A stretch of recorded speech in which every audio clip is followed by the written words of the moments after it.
Let's start from the oldest, the End-Ordovician Extinction. 445 million years ago, the world ended for the first time. Not symbolically, actually ended. Over 85% of every species alive on the planet gone. This was the End-Ordovician Extinction. And here's the strange part. There were no dinosaurs to kill, no mammals, no reptiles. Nothing was walking on land yet. Not really.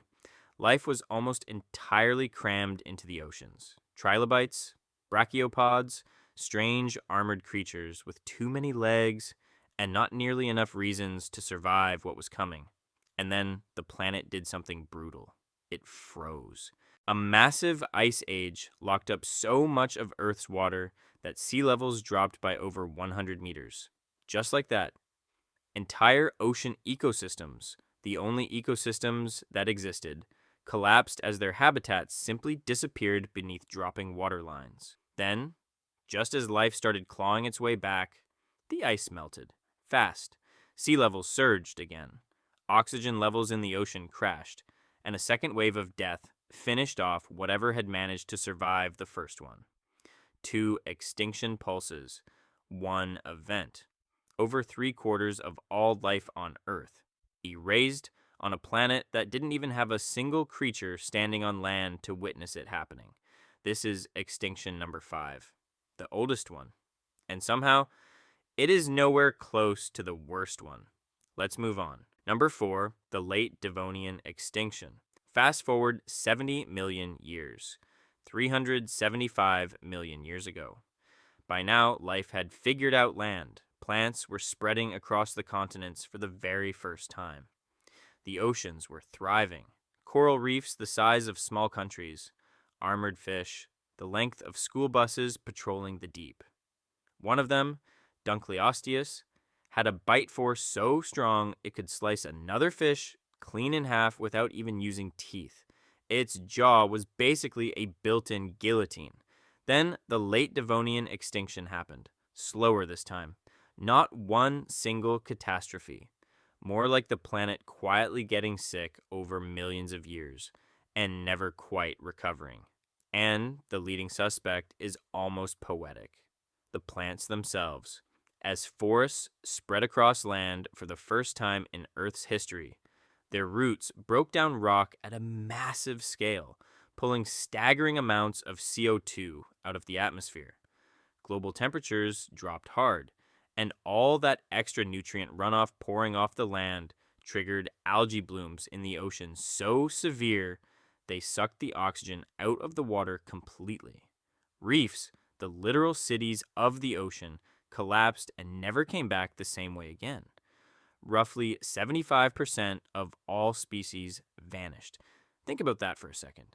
The very thing that made Earth livable for everything that came after, plants, forests, oxygen, may be exactly what caused one of its deadliest extinctions.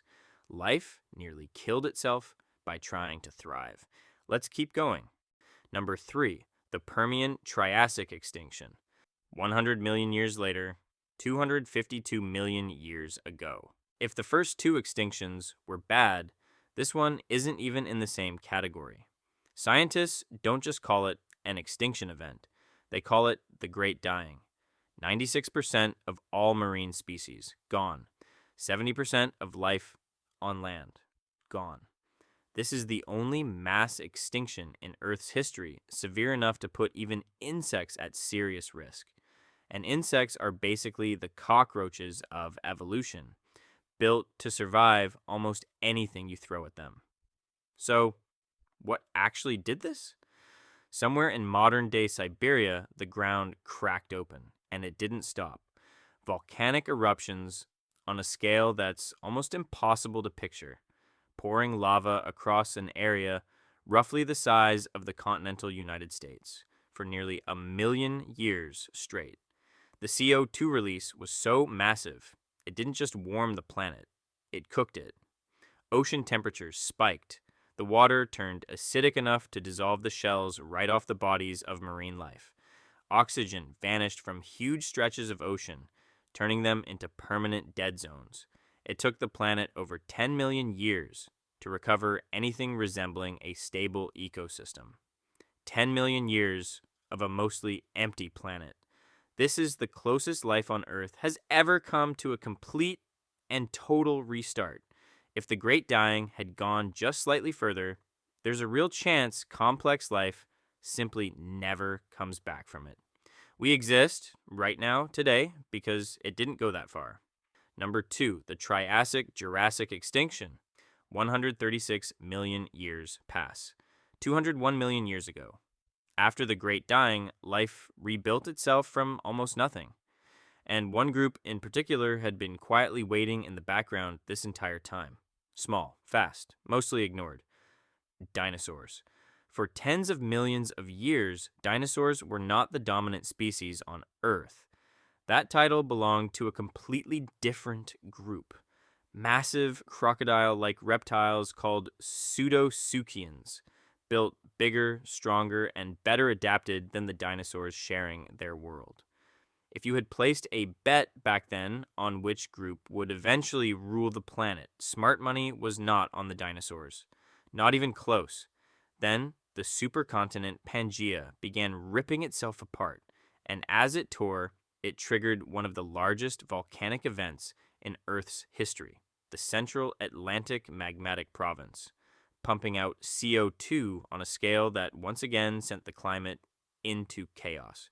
Roughly 80% of all species died. And here's the part that changes everything that came after.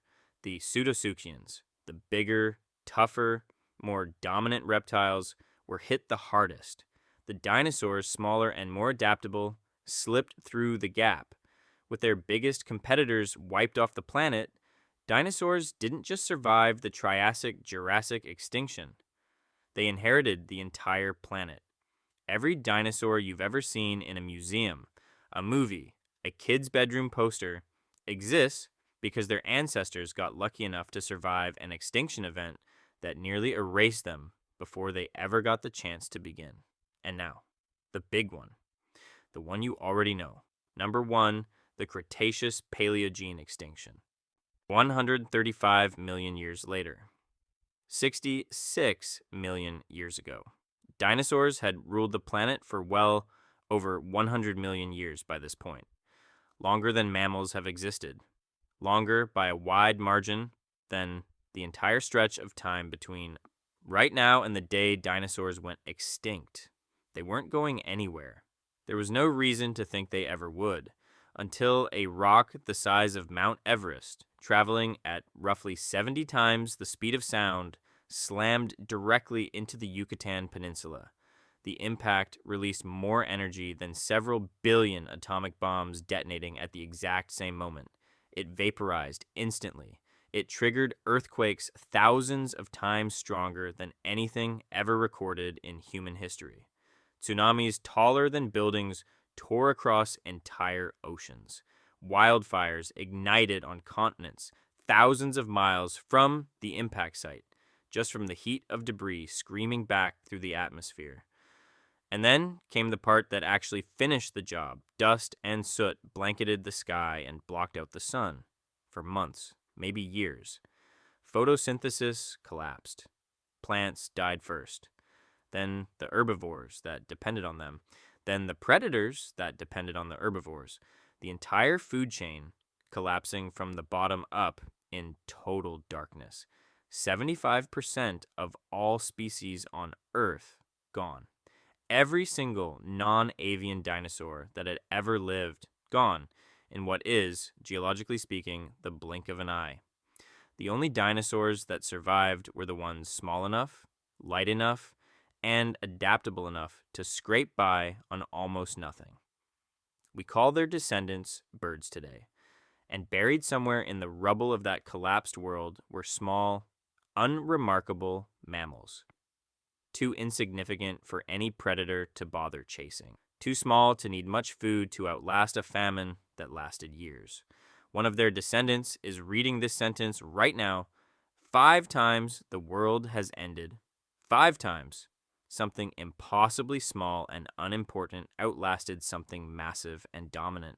simply because it could adapt the moment the rules of the planet suddenly changed without warning. Scientists have a name for what they think might be happening right now: the sixth extinction. This time, there's no asteroid, no supervolcano, no ice age, just us.